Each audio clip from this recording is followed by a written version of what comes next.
We should have just hired Natsuki from the get-go as a barman. And, he would have been really good. I don't know if the drinks would have been... Half the drinks would have been missing. It would have just tasted like an ashtray. Wow. Welcome back to the Abroad in Japan podcast, probably the best way to learn about life in Japan without actually being in Japan. I'm your host, not Chris Broad, and we're joined by Chris Broad. Did you say the best toy to learn? Did I? Sounded interesting. You did pretty well, though. You did better than me. Most episodes, I bungle it, even though I've been doing it for years. Tongue twister. It's bad. Hello, guys. How you doing? Welcome to the Abroad in Japan podcast. I'm not going to do the intro again like you just did. Pete Donaldson is away on holiday. Vacation. He's never gone on holiday before. We're technically on a holiday. Every month. We're in the UK, near Bath, of all places. Beautiful place if you come here.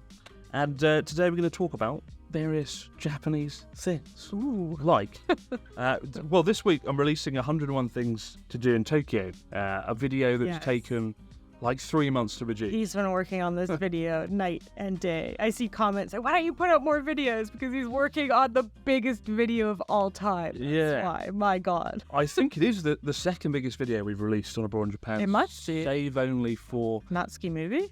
No, that was only an hour. This is like an hour and 20 minutes. God. The longest thing we've ever released was Cyclothon 3. Oh, okay. Which cameraman Paul edited into his grave. Yeah, poor old Paul. But this is 120 minutes of awesomeness in Tokyo.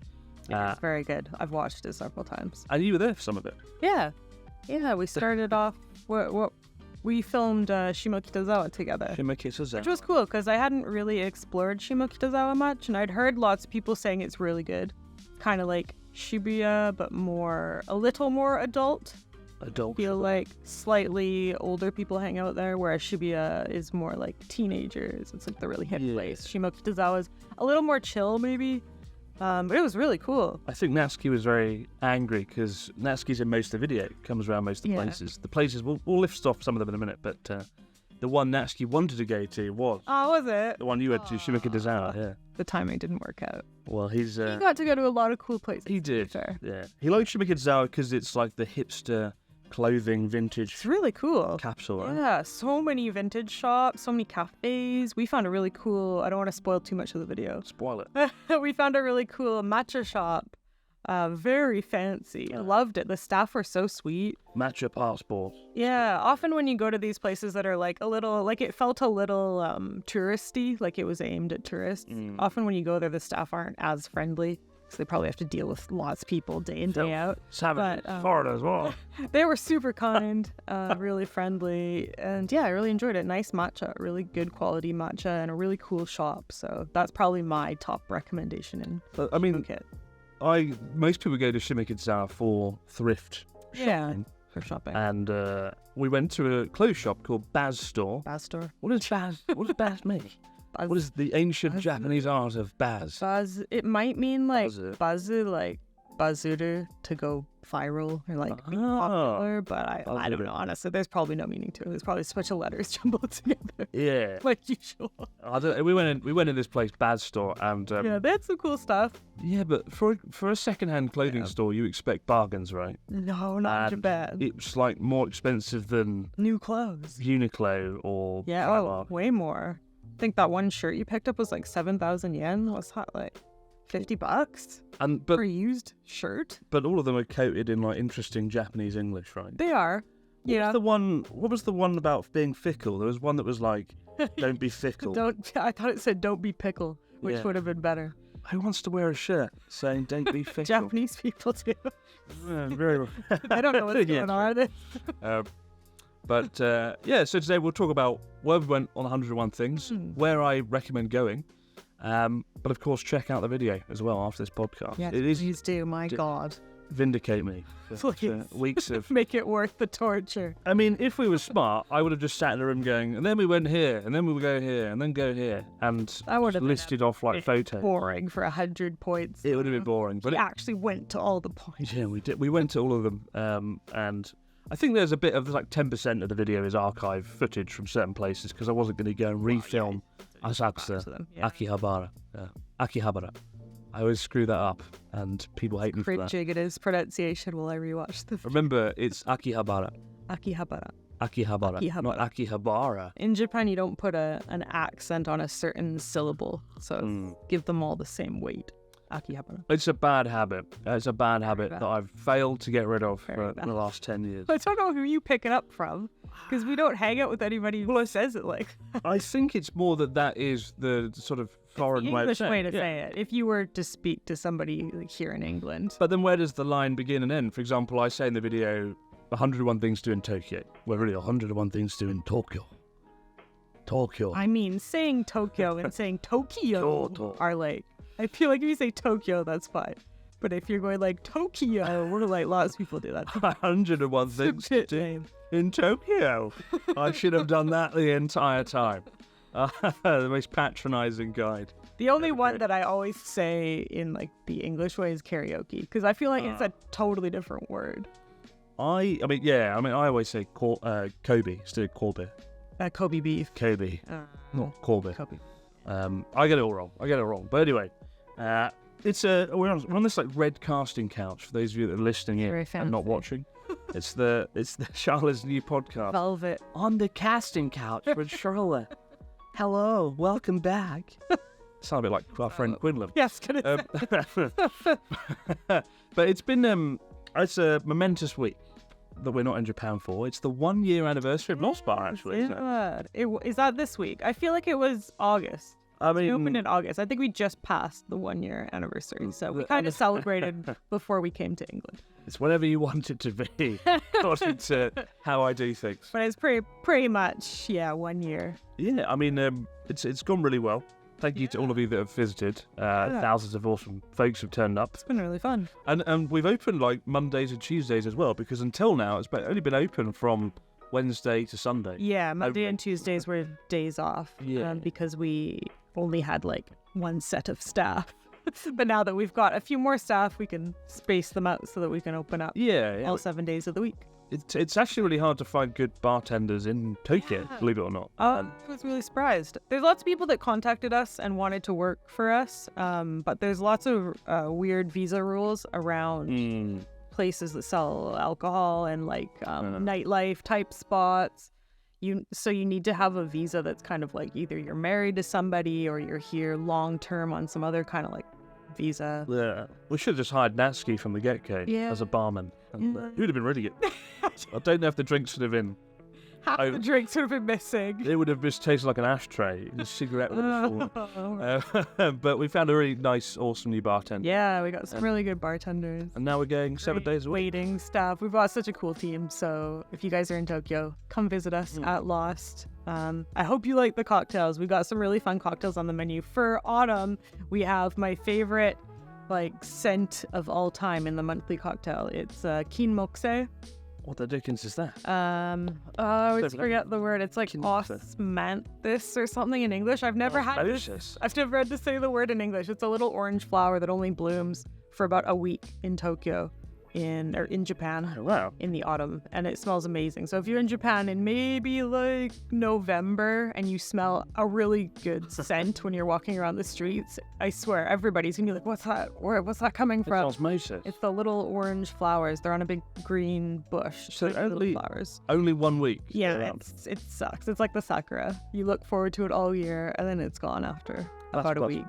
Half the fun, right? But the scent is so sweet. It's kind of like apricot and peach. Really sugary, but our monthly cocktail is that, so cool. Come and give it a try while it's around. It should probably only be around for this month, I guess. I didn't know that. That's pretty cool. Nice. But yeah, I feel bad I've not been there for the 1 year anniversary, but we'll be back soon. Did some really cool live shows with Pete and Paul, and a video that's coming out soon later this month, so keep an eye out for that. But yeah, 101 things in Tokyo. We'll run through the list of places, and it'll be good to get your thoughts. Yeah. Because I didn't really get much of your input on these locations. And, because it would have been like, the Pokemon Cafe again. And it would just been that, or the Hello Kitty Emporium. Oh, I have been to the Hello. Oh, cool. Oh, no, I haven't. No. Okay, fun fact. I was on a game show when I first, came to university here. This must have been 15 years ago now. I was contacted because I made a video about Hello Kitty and they found it on YouTube.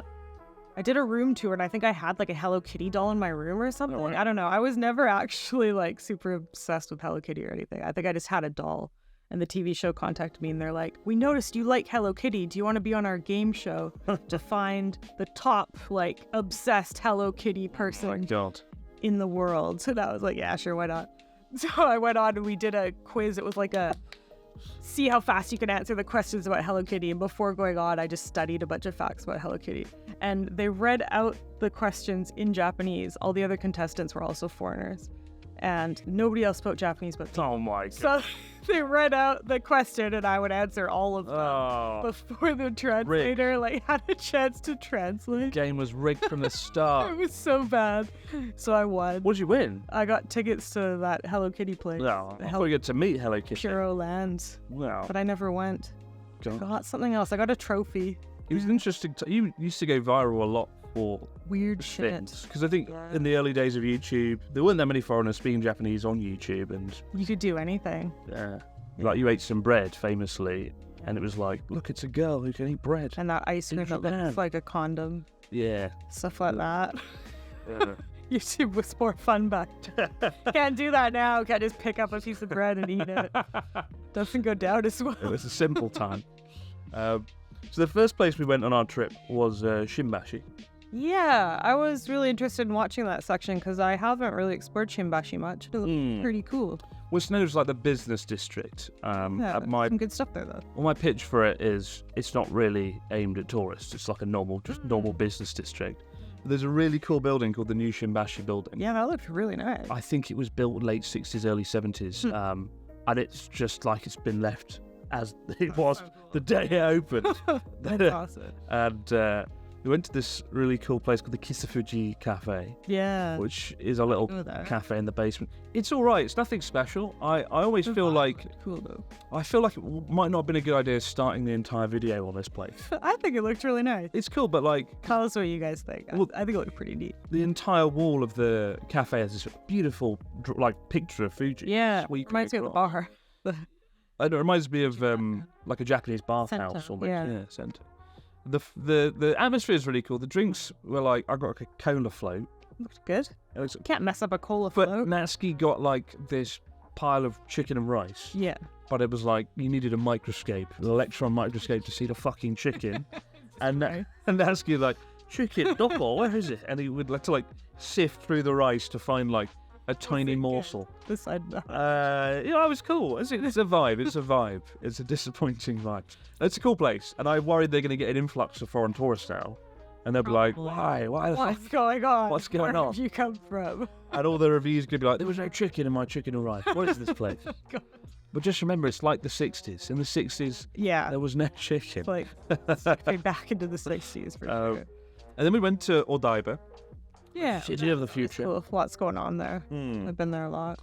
My trip there with Natsuki was inspired by a trip that I took with you actually a year previously. We just went for fun. Which we do. We do things for fun sometimes, but the camera's not wrong. It's when he's not editing 101 things to do in Tokyo. And we went to this.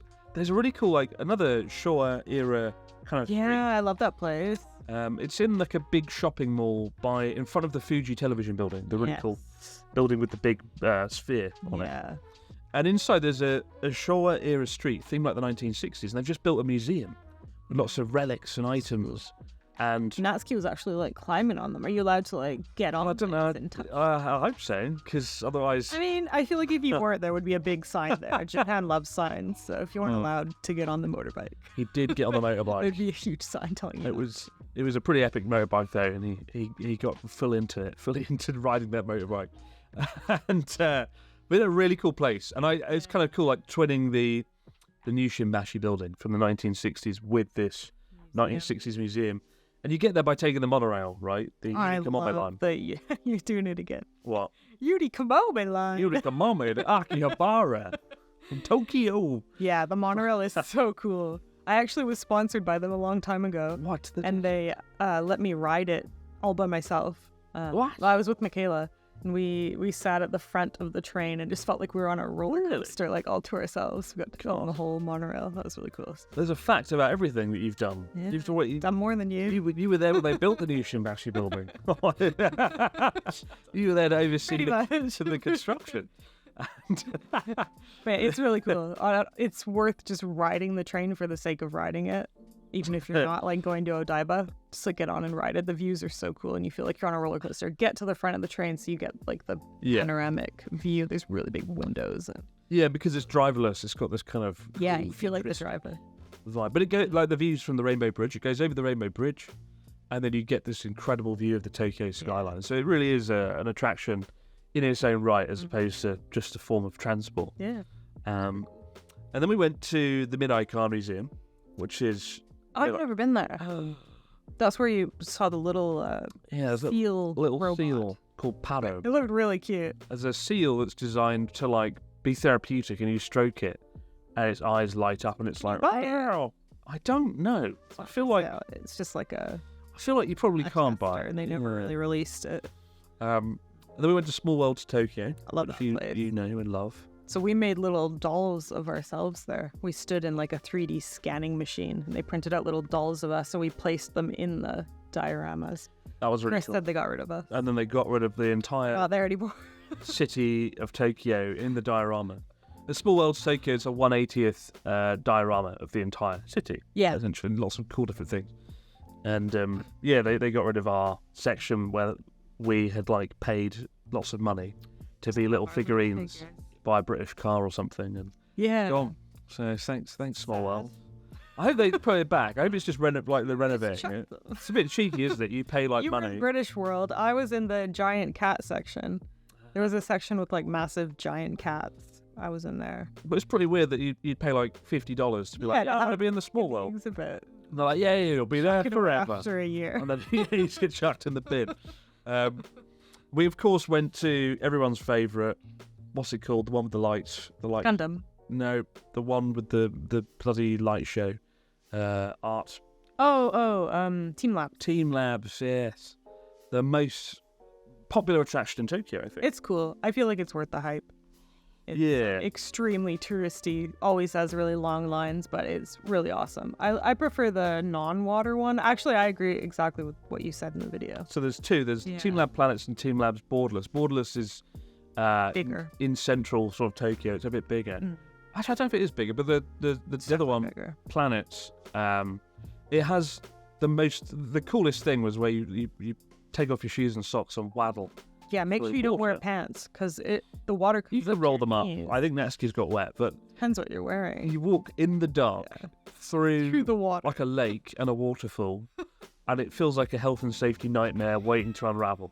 You know, I'm going to fall over in this water. Somebody's going to cock it up. But anyway, really cool place. That was my favourite exhibit of the two, but out of the two, I'd say Borderless is slightly better. Yes. And has more impressive. More to explore. Displays. I like how they kind of just like let you roam free. Borderless. Kind Go of where lost. Go where you want. And then we went to Shimokitazawa, the trendy area. Really cool. Which we've already discussed. Then Shibuya. We went to a few different places there. But we went to some places that are not in the central Tokyo area. And I'm sure some people are going to be like, that's not even Tokyo. What are you talking about? If you're in Tokyo, it's easy to get there. Yeah, and I sort of covered the entire Tokyo metro area, right? I wanted to look at the entire city of the sort of mega city of Tokyo rather than the smaller. Because the actual city of Tokyo it's got a population of like 9 million. Yeah. But it's the entire metro area, the conglomeration of Saitama, Yokohama, and all that sort of stuff that leads it to have 38 million. But it's all kind of connected, right?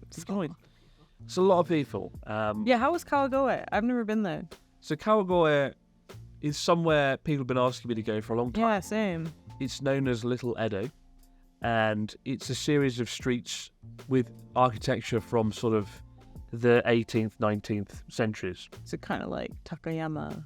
A little bit, yeah. There's lots of beautiful wooden buildings. There's an iconic bell tower in the middle of it all that rings out a few times a day. There's a street called called Sweet Yokocho or something. Kashiya Yokocho. Snack. Candy Alley. And I imagine you spent most of your time there. We spent all of our time at Candy Alley. Of course we did. And it was just a really beautiful kind of escape from the city. We queued for 2 hours. Was it quite busy? Well, it was because we went on a weekend, which do not do. If you go to Kawagoe, don't go on the weekend. Not just Kawagoe, like anything. Any kind of like popular spot. Avoid the weekend. Yeah. But Natsuki and I were both very impressed, and it was a really beautiful place. And while it is crowded, it's the sort of place you can find a little back street and get lost down, and the crowds sort of disappear very quickly. And some really beautiful temples and shrines. We're only there half a day. How long does it take to get there from, like, center of Tokyo? It took, I think, about 45 minutes from Shibuya or Shinjuku. I forget which one, but it's not too bad. And I would gladly go. I kind of felt like, this wasn't long enough. So, the best thing we did there was we ate eel, unagi, from a restaurant that had been there 200 years. And you get like, put your name down and you have to come back 2 hours later. So you don't have to. Busy. Jeez. It's that popular. But you'll see why if you Feels go so there. good. It's so Gotta try eel when you come to Japan. It might sound a bit creepy if you've never had it before. Feels a bit strange eating eel for the first time, but it's what can you compare it to? It's kind of like a white fish. Like it doesn't have much flavor in itself. And then you put the sweet sauce on top. The sweet sticky eel sauce is what sells it. And then we went to good old trusty Enoshima.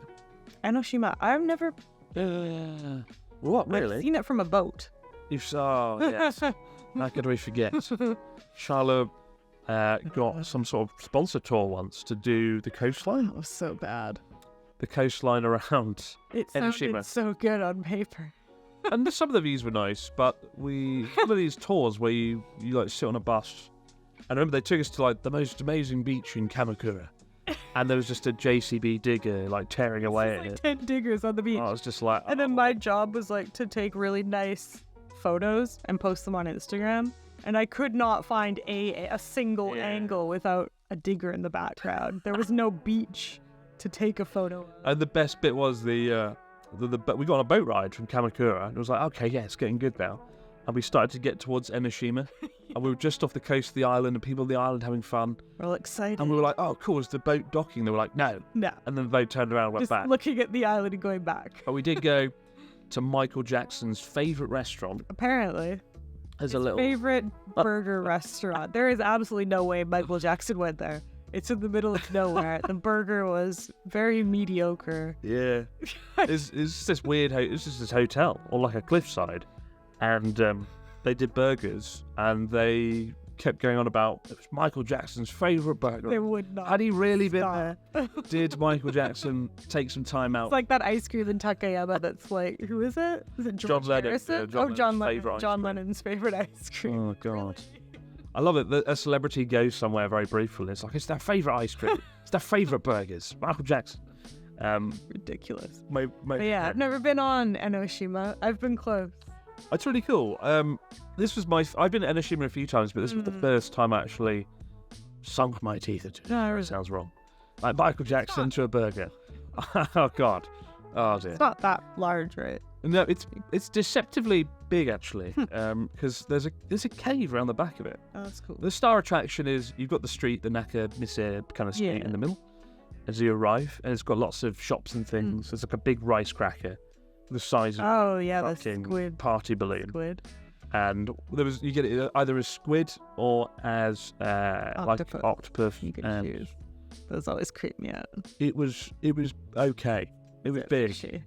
It was an undertaking to eat because this rice cracker, a senbei cracker, it's the size of a beach ball, and you have to try and eat that. And then there's no bin if you don't want to finish it. There's no fucking bin to put it in, so we had to eat it. All of it, indiscriminately. And you walk up this shrine, Hitsudamiya Shrine, beautiful shrine. Water like falls flowing, and go through a forest. Cool. And then you get around the back of the island, and there's a cave with a temple or sort of shrine inside the cave. That's so cool. And you go in, you get given a candle. You're sort of navigating by the light of the Pitch candle. black. It's very candle. Yeah. You can't see a damn thing. And then all of a sudden you round this corner of this sacred shrine, and there's just a big animatronic dragon. What? Of course. And it's like, what the fuck? Inside the shrine. Yeah, and Natsuki like touched it. It went, and it's just like, what is this? Are you supposed to give it money or something? I think you throw a coin at its face, and then there's this like inside this cave. There's like a gate, like another doorway. Like it's like sort of fenced off. You can't reach it. Yeah. And it looks like a cave tunnel. And there's like a sign that's like to Mount Fuji this way. What? And they're like, legend says this cave is connected to Mount Fuji. What the hell? Which is bollocks. but I like it's a cool idea. This mythical. But you're not cave. allowed to go in. No, you're not allowed to go and verify this claim. But it's really cool. Like you kind of could delude yourself. Oh, of course, it's connected to Fiji, under the ground, Far away. 100 kilometers of sea. Yeah, it would be the longest tunnel in Japan if it was, which would be quite a feat. After Enoshima, we of course went to Kamakura. Kamakura is great. Get the curry bread. It is not overrated. It's so good. Giraffe curry bread. Yeah. There's no giraffes were killed in the making of giraffe bread. No giraffes involved. That I know of, anyway. But it's like, This curry and cheese. There's cheese in it, right? There's cheese, there's curry, Yeah. there's bread. So good. Everyone we bring there is Giraffe. like, oh my god, this is the best thing we've ever had. It's delicious. It's just a nice balance of sweetness and Yeah. spiciness. Correct. And we also rode the Enoden train. Oh, that's cool. I've never been on that. Good old Enoden. It's quite a small So train. cute. I think it's got like 2-3 carriages. Yeah. And it's known as Japan's most beautiful photogenic train. And I think the most photographed train. Got the ocean right beside it, right? Yeah. Is that series Slam Dunk that's famous I haven't read it, but for having the shot of the train. yeah. And when you ride it, you'll reach that point. I think it's Slam Dunk. There's a station, and you'll just see like hundreds of Asian tourists with Taking a cameras. photo. Because I think the series is very popular in East Asia. But it was the same train as well that got in the news. Do you remember a few years ago? Yeah. There was Someone was trying to take a photo, right? there was about 50 train otaku folks at this corner waiting for the train to come out. Yeah. The perfect shot of the train at sundown with Fuji. And just as the train was coming, a foreigner on a bicycle came around the corner, and they started like shouting and being like, you're ruining our shot. And the foreigner was like, oh, they're waving at me. Yeah. And he was like, oh, and he made it even worse. They're like, no, Standing wow. on the train. And they went mental. And as he came to a halt on his bike, they like encircled him. They were like, you owe us money. You ruined our shot. We I need don't compensation. understand. Was it a special train? Because the Enoden goes by all the time. It must have been a special. Maybe it was like a train or special something, one-off, like yeah. a once or twice a day It event. was a bit sad. He was famous for months. For all the wrong reasons. Yeah. I felt bad for him. It wasn't his fault. He came around the bloody corner. He So, didn't know wrong what was moment. going on. I thought that could be an asset. Or in the era of Photoshop, you just get rid of it. You could just do it, fucking select it. That was hit before AI. ridiculous. I can easily get rid of him. So we did that. We wrote in some Train Otaku's Day. And we also went to Daikanyama. Yeah, Daikanyama is nice. It's pricey. Pricey. I love the bookstore. Tea site. It's really cool, yeah. Staya. tea site. Without a doubt, the greatest Best bookstore in Japan. bookstore, yeah. And when we were there in Daikanyama, well, annoyingly, T-Side doesn't have my book. So I was like, they've got every book in the world. Nowhere in Japan sells the book. I think Japan didn't get rights to it. You can get it at Kinokuniya, that like foreign bookstore. Right. Because it's in English. But you don't have a Japanese translation, that's why. We don't do it, right? To get one. I'm surprised by that, really. Nobody's approached. We've got every language ever. Natsuki could do it. He could Oh, yeah. You can just read it. That's so weird that nobody's translated it. You'd think it would sell well. What annoyed me is this bookstore, though, had every book in the world. Yeah. But not my book. They also had a car showroom. It's like yeah, cars. like cars in in the middle of the bookstore. Insult to injury. But while we were filming around the back of T-Site, there's Muji. Yeah. No brand. Yeah. Books they sell. Muji-dushi. What do they sell, really? Everything. Everything. It's mostly house stuff. Household Hair, items. skincare, clothes, basic items, everyday items. And it's unbranded, but it's actually branded because it's got Muji on, so I never really got that. But while I was in there, walking around trying to look suave and get some B-roll, the roof exploded, and I got showered with like sewage or something, or like water. And I'm like trying to look cool. I'm like doing the whole like head turning left to right, like, oh, what a fine store. And there's like poof, and like. Do you have a shot of it? Well, you can sort of see something fall on it. And I was like, wow, and I like break suave character. And I'm like, oh yes, but video. there's an outtake right. If you make it to the end of the video, there's an outtake of that very scene. And then I told the staff, and they were like, oh my god. And then it really turned into like a flood. Oh, did it? Got Noah's Ark very Jesus. quickly. No. And the staff were fucking panicking. Nobody apologised to me. Not going to Muji again in a hurry, honestly. I do like Muji. It's a good store. It's a good Quite store. We also went to places you haven't been, like Yanaka Ginza. You took me there. We've been there now. I've been there. Okay. I hadn't been there when you filmed it. But I made you take me there because I was jealous. But we made the grave mistake of going on a holiday, and everybody in Japan was there. I thought that was a clever pun because Yanaka Cemetery. A grave mistake. And there were so many people there. My God, it was not enjoyable. Yeah, it was packed like a busy train. Do your homework if you're traveling Japan. Make sure there's no national public holidays on. Yeah, because it will mean life gets very difficult very quickly. Yeah, so you can't really enjoy touristy places on holidays. Yeah, work your way sort of around that. The cemetery was quiet. It's a nice little stroll through. It would be a grave mistake not to visit. I can't do it again. Didn't see any cats though. Chris promised me there were lots of cats there. Yeah. Didn't see one cat. I don't know what's going on in Yanaka because they're always like, we're cat town, we're famous for cats. Yeah, and there's just no cats. But they're all gone. I swear every time I go there's less and less cats. When I first went 9 years ago, there were cats, but they're all gone. I think, I don't know what happened to them, but it's a bit worrying. But I haven't seen any in the last... The street itself has like a cat statues though? Yeah, on the roofs of the buildings and stuff, like these massive cats. Pretty cool. But if there's one place in the video, and you had to watch through it painstakingly, check out my work. If there's one place in the video that you'd want to go on the 101 things list... That I haven't been yet. That you haven't been, where would you want to go? Probably Enoshima. I was impressed with how much is going on there. I really just thought it was like an abandoned island. I don't know anything about it because from all I've seen was from the boat, and it just looked like an island with lots of trees on it. I didn't really see a temple or anything, so that's cool to know that. And I would say that for me, Enoshima was my favourite section to shoot, especially Tokyo. We're very lucky to not be in Tokyo at the moment. It's been the hottest year on record, I think. Every year is the hottest year. It gets worse and worse every year, unfortunately, the summer. And Enoshima, it was like a nice blast of sea air. Oh, really? Cooler. A bit cooler. Cool. But there's just a nice... I like places that have that sense of adventure too. I'm used to travelling around Tohoku and places like that, right? Yeah. We both felt. Sounds like it kind of had that vibe. And Enoshima, there's lots of little pockets and places to discover, and temples and shrines and shops. So Enoshima gets my vote as the place to visit the most.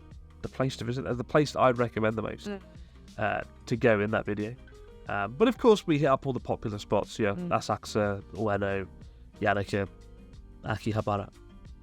Akihabara. Nakano Broadway, went there as well. So it's a nice balance.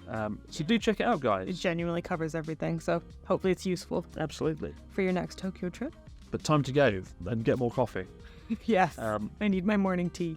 It's been it's been an unconventional episode here on the broadcasting couch. Thanks for having me. But thanks for coming on, Sharla, as always, and sharing your knowledge of trains and weird TV shows and Hello Kitty. We didn't even get to talk about Viktor Orban again. Next time. Hungarian. Next time on the Abroad in Japan podcast. And all the interesting characters you've met and not talked about. It's always fun. I'd rather not. Viktor Orban special. People don't even know who he is. He's the leader of Hungary. Yes. I don't know if he got voted out. Hopefully he did. I'm pretty sure he's still... But for now, guys, have yourself a great few days. Check out the 101 Things to Do in Tokyo video. It's a big one. Lots of work went into it. Get the popcorn ready, relax, unwind, and let us take you on an epic journey across Tokyo. And go to Lost Bar. And go to Lost Bar. Kinmokse cocktail. Drink things too. But for now, guys, see you soon. And as always, many thanks for listening or watching the Abroad in Japan podcast. Bye for now.